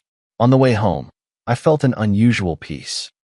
The completion of The Pursuit seemed to mark the end of my search for Mary as well. Not forgetting, but remembering her forever in another way. The next day, the exhibition's opening ceremony attracted numerous figures from the art world and the media. The Pursuit undoubtedly became the center of attention, with people marveling at this innovative form of artistic expression. Amid the crowd, I noticed that curator standing aside, watching as well. Sunlight streamed through the skylight of the gallery, falling upon her, and for a fleeting moment, I thought I saw Mary's shadow. No, I shook my head, warning myself not to be deceived by mere resemblance. There would never be another Mary in this world, just as there would never be another unique blood amber. After the exhibition, The Pursuit was purchased by an anonymous collector for an astronomical price. I donated all the proceeds to a foundation supporting students in jewelry design, establishing a scholarship in Mary's name. Life slowly moved forward, and I began to accept new commissions and create new works. Occasionally, I would think of that curator with a unique insight into jewelry, wondering if she was still working at the art museum. Until one day, I received an email from HL. There were no words, only an image. A sketch of a ring design, the style strikingly similar to Mary's unfinished series. My heart raced as I replied immediately. Who is this? The response came quickly. Yesterday, you brushed past me by the cafe on the street corner, but you didn't recognize me. If you want to know more, wait for me at the museum entrance at noon tomorrow. Is it that librarian? How could she have a design so reminiscent of Mary's style? Filled with anxiety and anticipation, I decided to accept the invitation and find out for myself. The next day at noon, I arrived at the art museum half an hour early. The sun was shining, and small groups of visitors were coming and going from the exhibition hall. But there was no sign of the mysterious person. Just as I began to suspect this might be some kind of prank, a faint trace of perfume drifted by, a scent unfamiliar to me, yet it inexplicably reminded me of Mary. Mr. George, thank you for coming. The voice behind me made me turn around. It was the curator. Today, she wasn't wearing her uniform, but a simple white dress, completely different from Mary's style when she was alive. Did you send the email? I asked directly. She nodded. There are some things I want to tell you, but not here. Will you come with me? We walked through the small park beside the art museum and arrived at a secluded cafe. The whole time, I kept observing her. Her mannerisms, the way she walked, none of it resembled Mary. Yet her sensitivity to detail and her focused attention gave me a strange sense of familiarity. Who are you, really? The moment we sat down, I couldn't wait to ask. My name is Nicole. She looked me straight in the eye. I'm Mary's student. This answer caught me off guard. Mary had indeed taught jewelry design part-time at the Design Academy before she passed away, but she had never mentioned having any particularly close students. I took her advanced design class the year before she passed, Nicole explained. Her guidance benefited me for a lifetime. That still doesn't explain why your designs resemble her style so much, I said, half convinced. Nicole took a folder out of her bag. These are all notes from Ms. Nicole's class and her feedback on my work.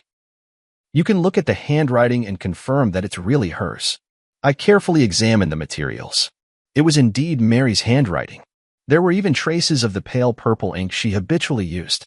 Before Ms. Nicole passed away, she was guiding me on my graduation project, Nicole continued.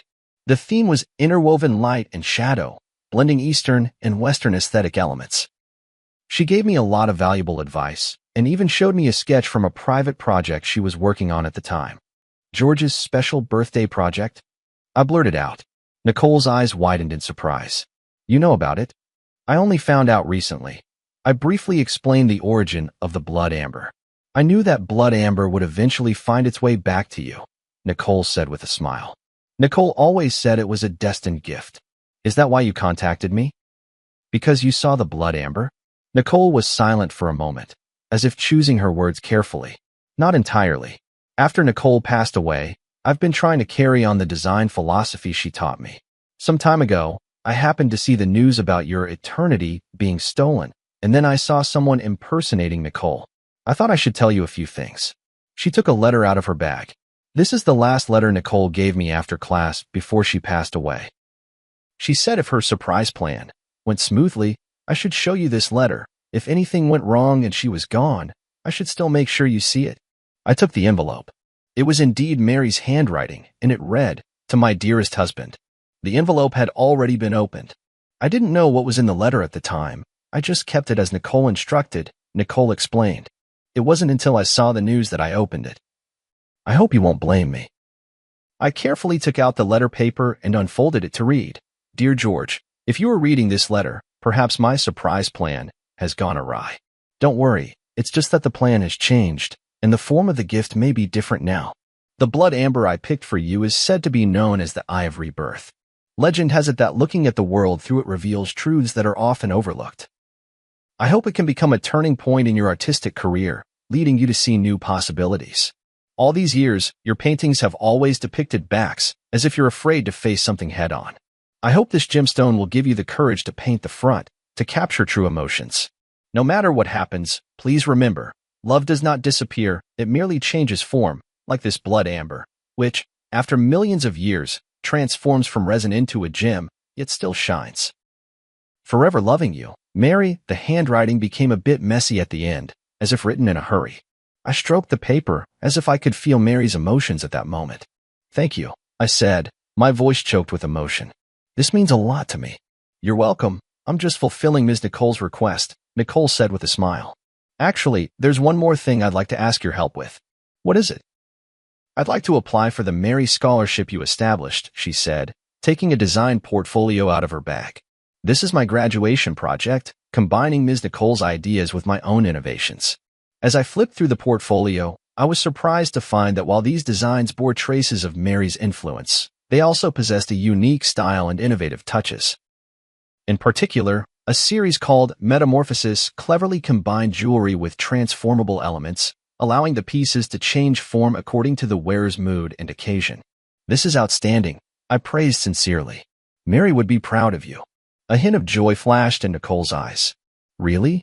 I've always worried I couldn't live up to her expectations. You've already moved beyond the learning stage and developed your own style. That's exactly what she hoped to see. As we talked, sunlight streamed through the window and fell on Nicole. In that moment, I seemed to understand something. When Mary spoke of love changing its form, perhaps she wasn't just referring to the blood amber, but also to her passion for art and its legacy. Luna tried to impersonate Mary by mimicking her appearance, but she could never truly replicate who she was. Nicole, on the other hand, looked nothing like Mary, yet she inherited a part of her artistic vision and spirit. Perhaps this is the true gift Mary left me, not the blood amber, but a new possibility, a path out of the past. Nicole's graduation exhibition was held in a small gallery. Though the space was modest, it was exquisitely arranged. Her works were divided into 3 series, representing the past, the present, and the future, forming a complete narrative. This is a brilliant idea, I sincerely praised. From tradition to contemporary and then to the future, it showcases the evolution and possibilities of jewelry design. Nicole smiled and nodded. This was inspired by teacher Nicole. She always says that good design should look back at history, be grounded in the present, and look forward to the future. As I walked through the exhibition hall, I noticed a special display case in the corner, containing only one piece, a seemingly simple ring with a small red gemstone set in the center. This is. I leaned in to read the label, which said, in memory, dedicated to teacher Mary. Yes, I made it from a small piece of blood amber I bought with my own savings, Nicole explained. It can't compare to the quality of yours, but it's also from Myanmar. I examined the design of the ring closely. Clean, powerful lines, with fine silver threads encircling the blood amber, as if protecting the central gem, yet also seeming to radiate light outward. This is very similar to Mary's final design style, I said softly, but it also has your own unique touch. I wanted to create a piece that could both commemorate teacher Nicole and showcase my own style, Nicole explained. The blood amber represents her influence, while the outer design is the direction of my own development. The exhibition attracted quite a few industry insiders, including some well-known figures from the jewelry design world. After viewing the exhibition, an older female designer approached Nicole and offered her an internship opportunity. I stood by, genuinely happy for Nicole. In the evening, as the exhibition was drawing to a close, Frank arrived as well. Seeing me with Nicole, he gave me a knowing smile. New friend? He asked me quietly. Mary's student, I explained simply. Very talented. Frank nodded without asking further questions. After touring the exhibition, he gave high praise to Nicole's work. It blends traditional and modern elements, demonstrating both technical skill and artistic expression, quite rare. Nicole thanked him politely. This wouldn't have been possible without the guidance of teacher Nicole and teacher George. After the exhibition, the 3 of us went to a nearby restaurant for dinner. During the meal, Frank talked about recent trends in the art market, while Nicole shared her insights on contemporary jewelry design. The conversation was light and pleasant, and I realized it had been a long time since I had relaxed and chatted with others like this. After a few rounds of drinks, Frank received an urgent call and left early. Only Nicole and I remained in the restaurant, and the atmosphere suddenly became a bit quiet. Mr. George, Nicole hesitated for a moment before speaking. I've always had a question I wanted to ask you. What is it? After you finished the pursuit, what are you planning to create next? The question caught me off guard. To be honest, ever since the pursuit, I haven't had any new inspiration.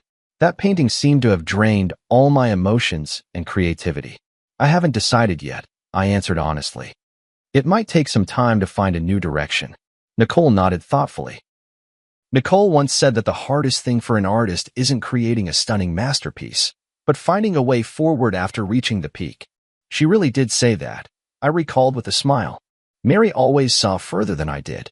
Maybe, Nicole said softly, you could try a new direction that combines your work with jewelry design? Like in The Pursuit, but taking it even further. I recalled what Mary mentioned in her letter about seeing new possibilities, and suddenly I was inspired. You mean, creating a series of works that combine painting and jewelry? Exactly.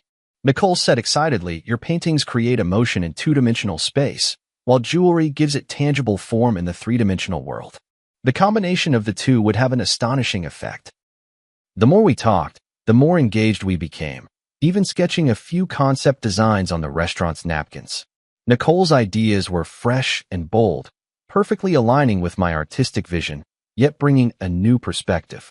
As we left the restaurant, Nicole suddenly said, I have to confess something. I looked at her in confusion. I reached out to you not only to deliver Nicole's letter, but also for a personal reason. I hope to learn from you, she said candidly. I want to become a designer like Nicole, someone who not only creates beautiful works but also perfectly blends art with emotion. Her sincerity moved me. You're already on that path, and you're doing very well. Then, may I consult you often? She asked a little nervously. Of course, I'd be delighted. On the way home, a series of new works already began to take shape in my mind. A cross-disciplinary art that fuses painting and jewelry, both as a tribute to Mary and as a new starting point in my artistic career. That night, I had a dream. In the dream, Mary stood in a halo of blood-red light, smiling at me and saying, see, I knew you would find a new direction. When I woke up, I got out of bed immediately and began sketching for the new series. I decided to name it Rebirth.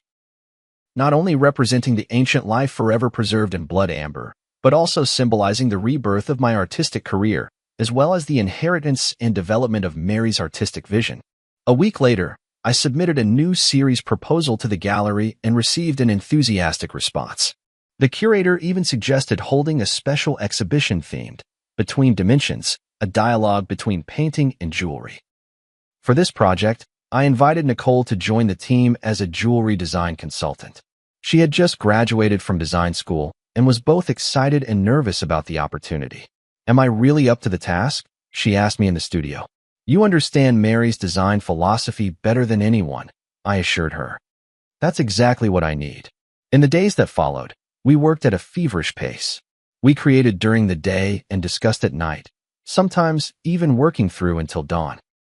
Nicole's ideas flowed endlessly, and I transformed those thoughts into concrete artistic expressions. In the process, I rediscovered the pure joy of creation that I hadn't felt in a long time. One late night, when we finally finished the design for our first piece, Nicole clapped her hands excitedly. This is amazing. Teacher Nicole will definitely love it. At the mention of Mary, she suddenly realized her slip and looked at me nervously. I'm sorry, I didn't mean to. It's all right, I said with a smile. I think Mary really would like it. She always hoped I could step out of my comfort zone and try new ways of expressing myself. Nicole let out a sigh of relief, then hesitantly asked, Professor George, may I ask you a personal question? What is it? When you faced the woman impersonating Professor Nicole, how did you see through her? I mean, from the news reports, she seemed like an exact copy of Professor Nicole. I pondered for a moment. Superficial resemblance is easy to achieve, but a true personality cannot be duplicated. Mary's perception of art, her attitude toward life, the way she handled details, these were all unique.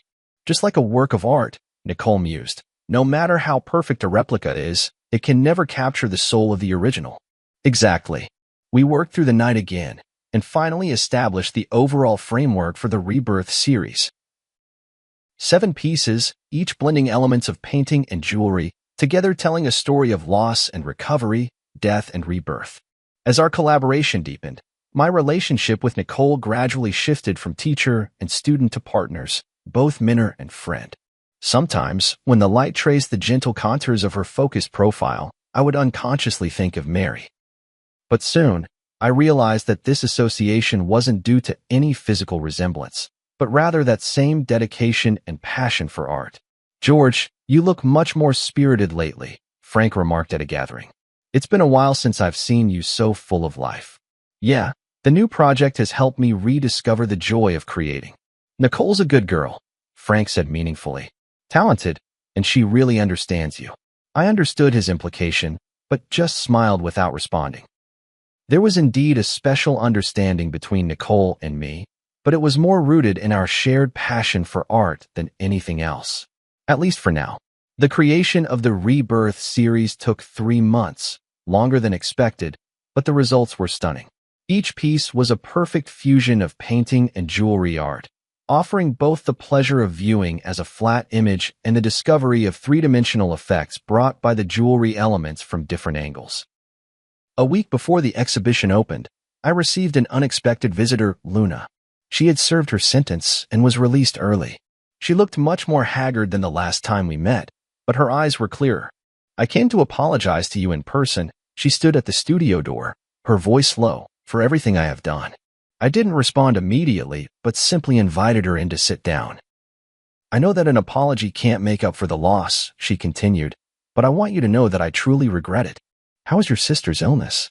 I asked. She looked up in surprise. You know. I guessed. "You said you needed money for a reason, and I think that must have been true."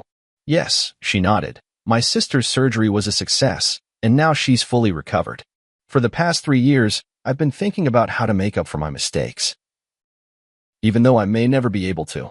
I was silent for a moment, then said, "You know, in a way, your appearance actually helped me." "What do you mean?" "It forced me to confront the past, to re-examine my memories with Mary, and ultimately to find a way forward." I pointed to the sketches of the Rebirth series on the wall and briefly explained this new project. Luna listened quietly, a look of genuine respect in her eyes. "I'm glad you were able to find a new beginning from that nightmare," she said at last. "I hope I can find my own path to rebirth as well." As she left, she handed me a small package. "These are some simple pieces of jewelry I made in prison. The craftsmanship is rough, but each one represents my remorse and blessings. I hope you can accept them." Opening the package, I found several small trinkets handmade from fine wire and colorful glass beads. Though simple, it was clear the creator had poured their heart into them. Nicole happened to come into the studio at that moment. Seeing the trinkets, she asked curiously, "What are these?" I told her about Luna's visit. "You forgave her?" Nicole was a bit surprised. "Not exactly forgiveness," I said thoughtfully. "It's more like understanding. Everyone has their own hardships and choices. What's important is how we learn and grow from our mistakes." Nicole nodded pensively, picking up a piece of jewelry to examine it closely. "The craftsmanship is rough, but the concept is ingenious. This person seems to have a talent for design." "Perhaps," I said. "Everyone has the possibility of being reborn." On the day of the exhibition opening, numerous figures from the art and jewelry worlds gathered together. The Rebirth series received unprecedented acclaim.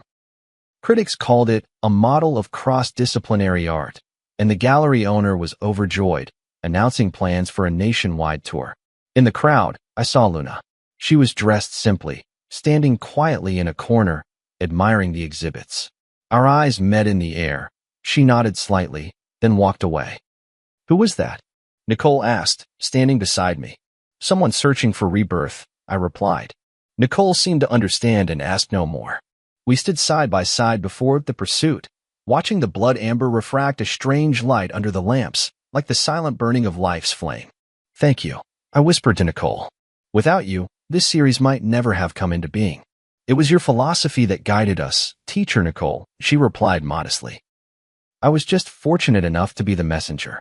In that moment, I suddenly understood the true meaning of what Mary had written in her letter. Love has changed its form. Love exists not only in memory and longing, but also in inheritance and innovation, shining brightly in every spark of artistic creation.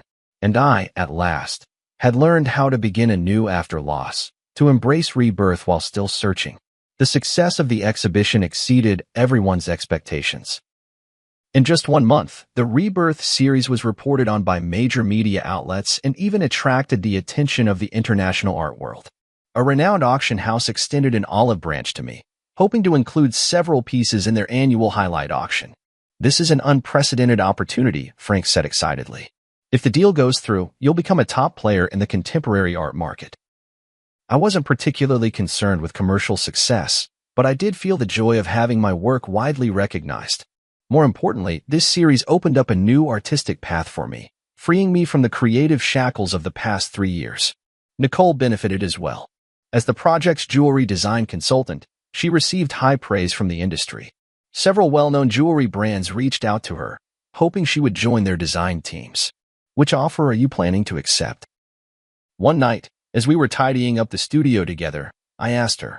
To be honest, I'm still hesitating. Nicole paused her work. These are all great opportunities, but what? But I want to keep working with you. She looked straight into my eyes. Rebirth is just the beginning, isn't it? Her candor surprised me a little. Indeed, the success of this series had opened up many new creative possibilities for us, but I wasn't sure if I should continue such a close working relationship. You should consider your own career development, I said tactfully. These opportunities are very rare for young designers. Nicole seemed to sense my hesitation and nodded gently. I understand.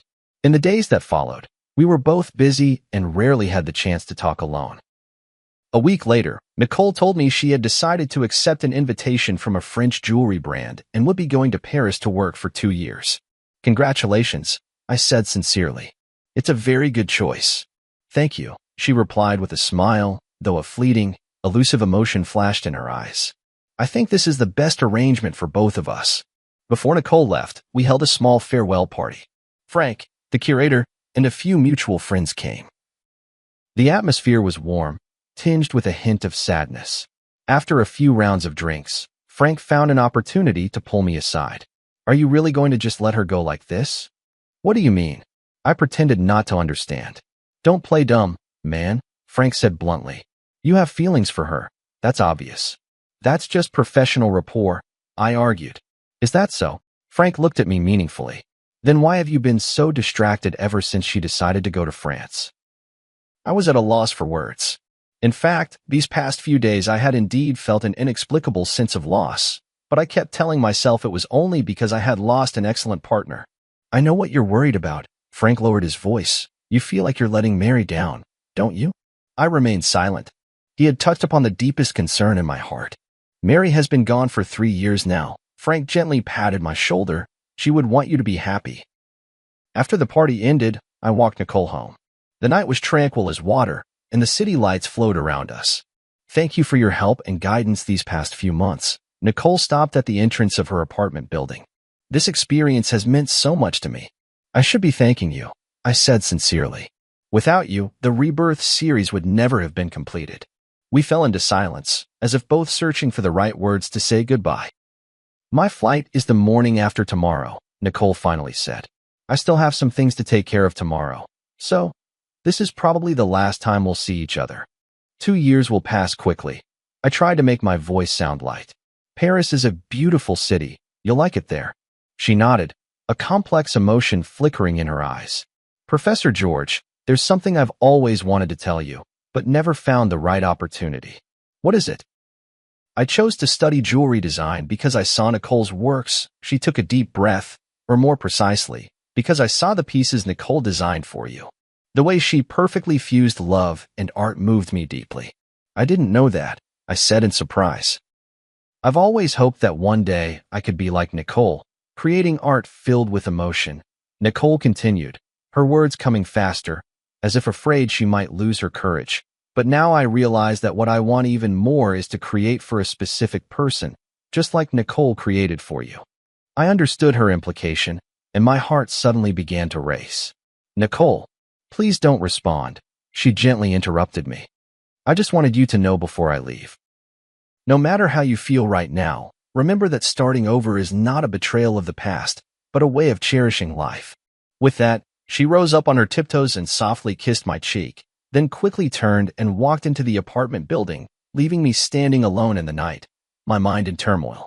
After returning home, I tossed and turned, unable to sleep, replaying Nicole's words and that gentle kiss over and over in my mind. Suddenly, I remembered a small box in the study, where Mary's last complete letter was kept, a letter I had found while sorting through her belongings. But at the time, overwhelmed by grief, I never had the courage to open. Now, I finally mustered the courage to walk into the study and retrieve that delicate little box from the depths of the drawer.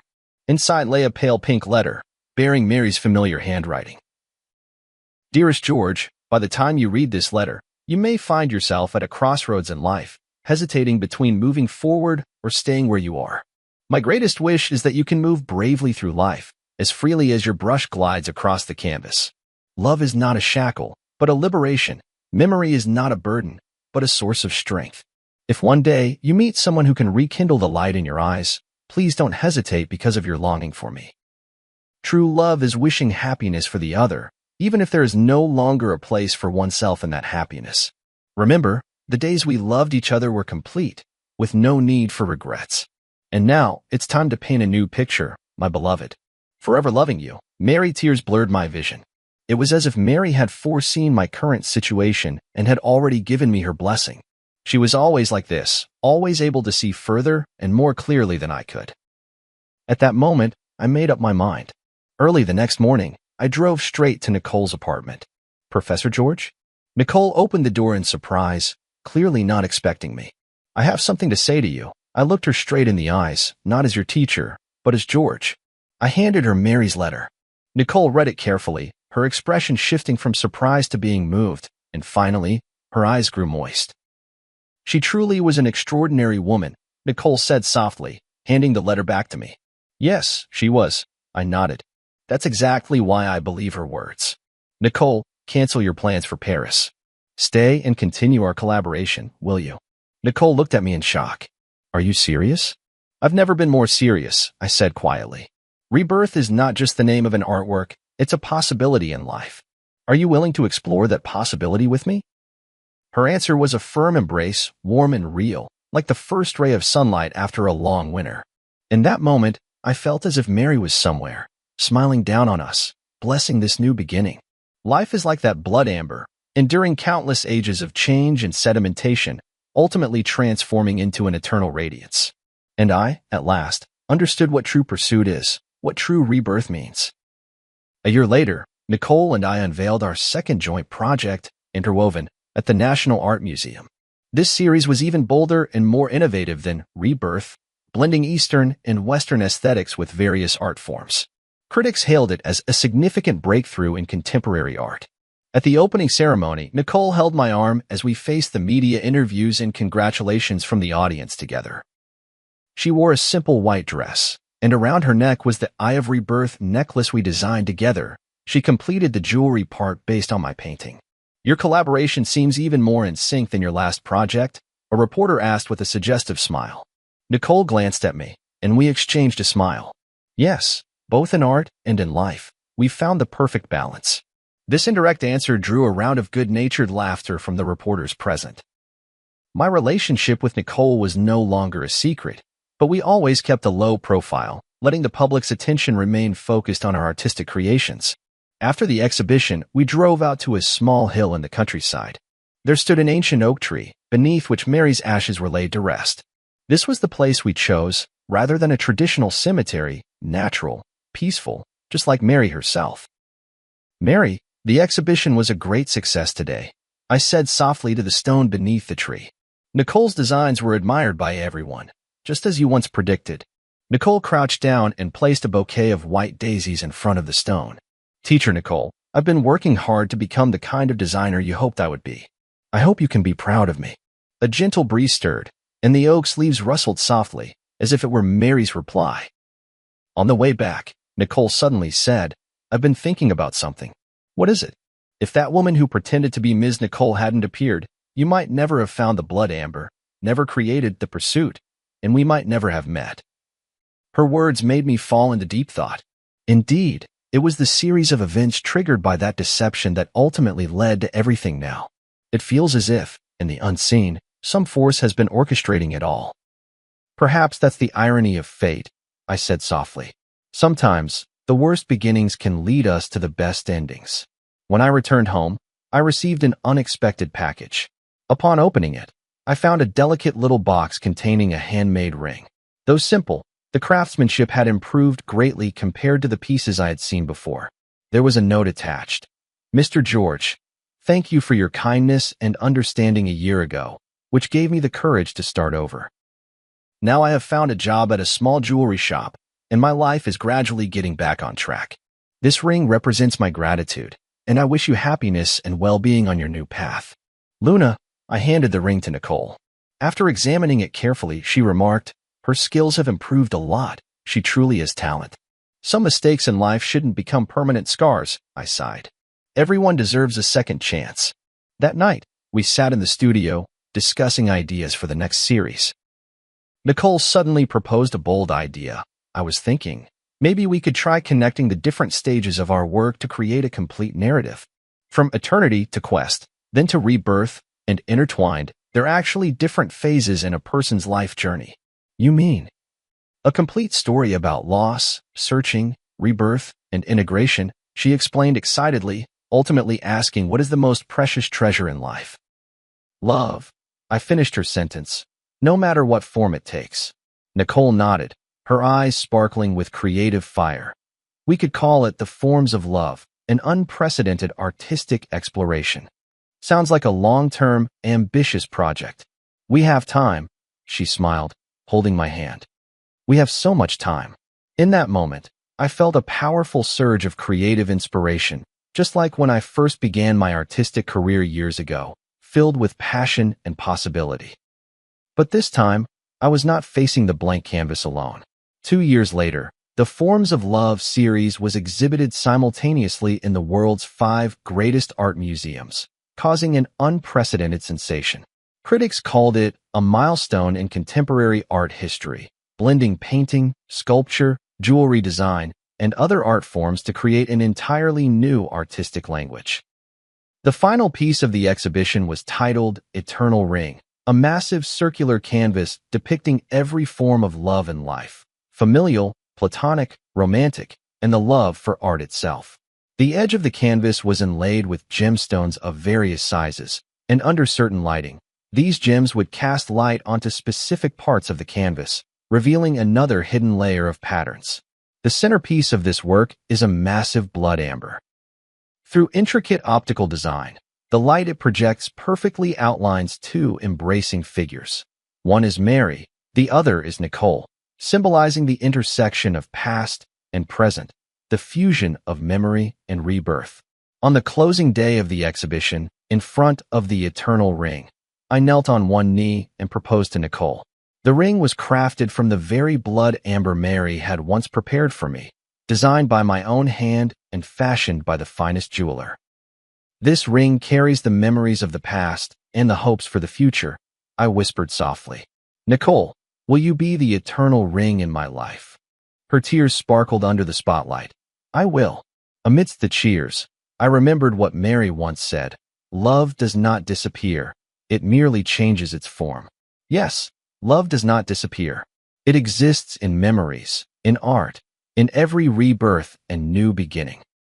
It traverses time and crosses space, like that blood amber which, after millions of years, still shines, forever retaining the original warmth and brilliance of life. This is the answer I have been searching for all along. Between loss and gain, between seeking and rebirth, love remains constant, only appearing in different forms along the journey of life. And all we need to do is bravely accept this gift, no matter how it comes to us.